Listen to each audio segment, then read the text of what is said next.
Strike up the band. Hi, this is James Devine with the Music Ed Podcast, and today we're going to talk about how to properly use festival warm-up time. In the early days of my teaching, I thought, why do they give us 30 minutes? I used to run out of things to do during that time, but not anymore. When you're thinking about what to use that time for, think about what do you normally do. Include that in your warm-up times. You don't want to do anything new.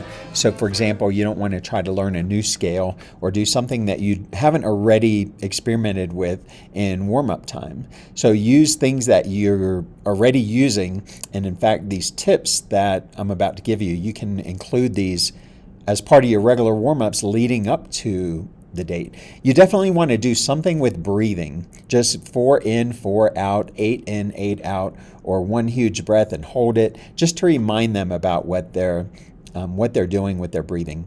You might want to do F. Remingtons, and if you aren't sure what F. Remingtons are, it's where you start on concert F and then you go down 1 step, you go down 2 steps in the scale, and you're holding these for whole notes. So it's like da da dee da, and you do that for all the way till you get to concert B flat.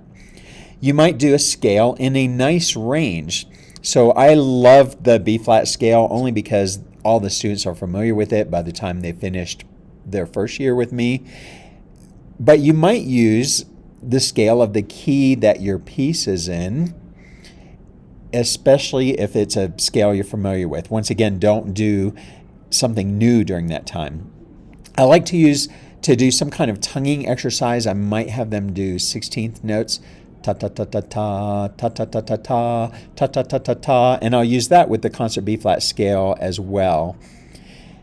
And I also like to use a type of exercise that I call the 175, 50, 25. And this refers to the percentage of the note. So I might have them do 4 quarter notes at 100%, do, do, do, do. Then we might do some at 75%, ta, ta, ta. And then 50%, which when I'm teaching them, I always tell them 50% is like staccato, tot, tot, tot, tot. And then 25% is as short as you can play it, dit, dit, dit. At some point after you've done a little bit of this, you're going to want to sound a tuning note. I like to start with the low instruments first and get them in tune. Then I have all the section leaders join in on that tuning note, and then finally everybody. I haven't really found it beneficial to go one by one with a tuner with each student. I really don't think it makes a difference. If you haven't taught tuning, it's not going to matter if you get that instrument in tune. So tuning is something beyond the scope of this particular episode, but it's something that you want to be working on all the time. I'll usually have a chorale that will then play that's already in our folders that we've brought with us. And so that usually covers the first 10 to 15 minutes of our warm-up time. I have a philosophy. I've been a professional musician all my life, and I've always had a philosophy that I don't play the piece I'm performing the day of the performance. However, I found that students don't like this. They feel very uncomfortable. So even though I did this my first 7 to 10 years of teaching, I've kind of changed my mind about that. So once you've done this warm-up and you've done this tuning, now you're going to maybe run the starts of songs, the transitions where the crescendos and decrescendos and ritardandos are at, and the endings. When we get to the stage, I make sure that the students feel very comfortable with changing the stage to what we normally have or what we normally like to do.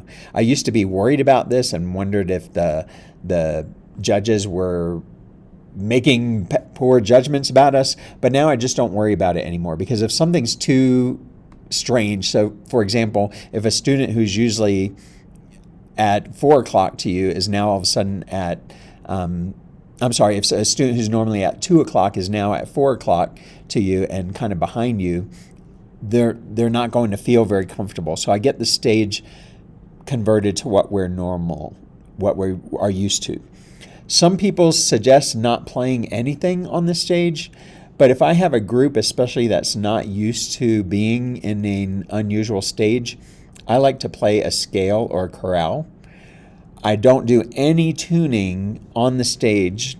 I've seen bands go on stage when I've been the adjudicator, and they're going down each student, once again, with the tuner like they did earlier, probably in the warm-up room, and it doesn't make a difference in their playing. I don't hear any difference. It's still way out of tune. They might have gotten that one note in tune, unless something has happened.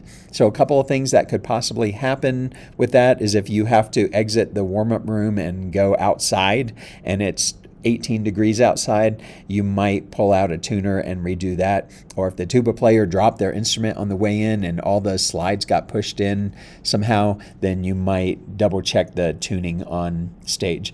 And then finally, relax, have fun, enjoy the performance that your students are about to do. You've prepared them for this moment, and enjoy the feedback that you get from the judges. I always prepare my students with the reason we go to these festivals is for the wonderful feedback we get from nationally famous or nationally, high up people in the music field. Now, occasionally you do get that wacko judge that says something dumb and it's not even beneficial to your band. In my experience, that's like 1 out of 40 judges. And if you do get that, let the person organizing the festival know so that they can address that. So once again, relax, have fun, and get some great feedback. The Music and Podcast, where you get quick